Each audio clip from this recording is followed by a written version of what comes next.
Hi guys, I'm Olivia Estelle, and today I wanted to talk about intuition development. I've had a lot of great questions about intuition development and are there any free resources to develop the intuition? And yes, I just wanted to get on here and talk a little bit about how I started and how things you can do that are free that you can start developing your intuition and feeling connected now. So I think it's so important, and I keep talking about it. So here's my Intuition Development 101 video. And I want to thank all of you guys that are asking these good questions. I got this question off my other video, so please keep asking so I know what videos to make. So, intuition development, the way that I started was I started via healing. So I started working on myself and I started working on raising my energy and raising my vibration with things like therapy, with things like meditation. And when it comes to free ways to develop the intuition, I cannot recommend Vipassana meditation more. They are free, silent 10-day retreats. Everything is included, food, room and board, and you meditate all day. It is hard work, but you make tremendous spiritual progress, tremendous progress on getting to know yourself and sitting with your feelings and sitting with your thoughts and sitting with your mind. That really is a breakthrough. It pushes you through, the seal. It pushes you through the wall and gets you to the next level in 10 days. That's relatively quick. So just keep that in mind. They're all over the world. These are free retreats that they do wherever you are. So I would suggest looking those up. They also have, I think, YouTube videos that Goenka has done, the teacher Goenka has done, so you might be able to see a little bit more about the actual Vipassana on YouTube. I don't think all YouTube videos are created equal when it comes to meditations. Some of them are guided meditations and subliminals and hypnosis and mantra meditations. I think mantra meditations to me made me feel better in the moment, but didn't give me tools on how to sit with myself through pain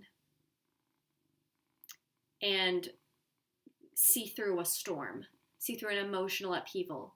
It didn't give me tools to use in life.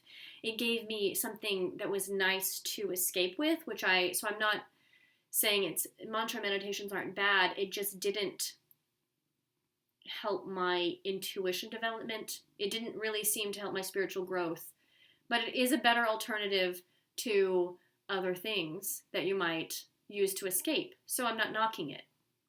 But what I would say then I started doing, I just started meditating and asking to see my guides, just asking to see them, asking for them to come to me, and then I would trust the first thing that I got. I would trust the first visual that I got and go with it. And I would, ask for help. I would ask my higher self, ask my guides for help, ask God, please help me develop my intuition, set my intention there, and then let it go and build on from there and keep practicing every day. What I would do to practice is there were so many things that I tried.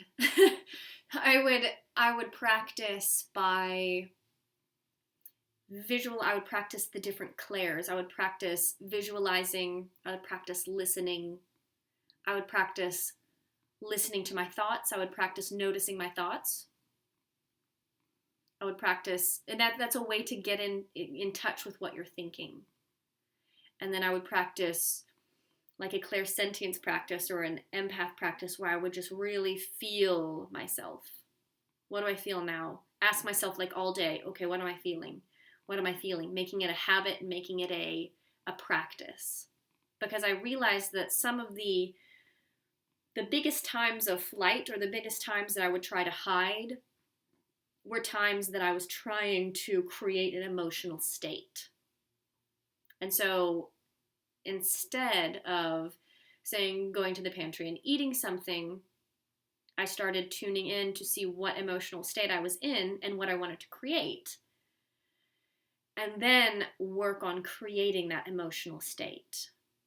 And that takes deep levels of meditation, getting to know yourself, getting to know the way that you feel, and then you get into creating emotional states and being able to hold them. It all starts with the heart. You start by getting vulnerable.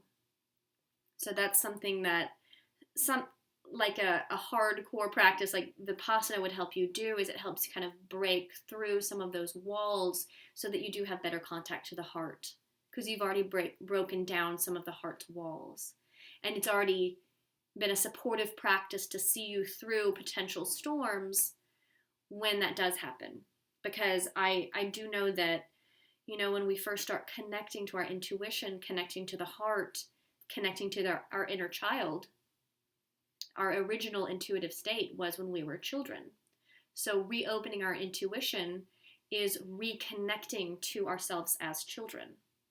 That's reconnecting to our psychic state. So the bridge between now and then, that getting back into that open-hearted space of when we were a child, that can pull up some triggers, pull up some issues, pull up some traumas that we have to face. And once we clear those, we clear them by feeling them, by facing them, feeling them, acknowledging it, working with it. I would journal. I do lots of journaling. That helps us be more open and be more intuitive and less resistant to our intuitive flow. So getting into a flow state where you're noticing synchronicities and you're feeling good and your thoughts are in a coherent space, that's a very open psychic place.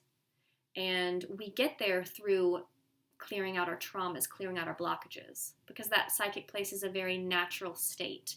That is our natural state. That is how we arrived as children. And then systematically, and if you've followed my stuff, I talk about a psychic wound, or the original psychic wound that society is seeming to impinge on all of us, really. These are just blockages that have been placed in between our natural state. So where we are now, all we have to do is address the blockage and heal that, pull it out, and then we can allow our natural state to flow. So that is just the very beginning, tip of the iceberg, Intuitive Development 101. I hope this helps.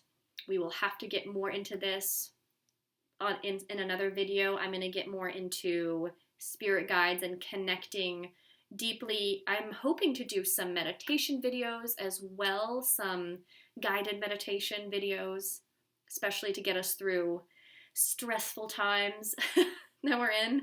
So stay tuned, and thank you for watching.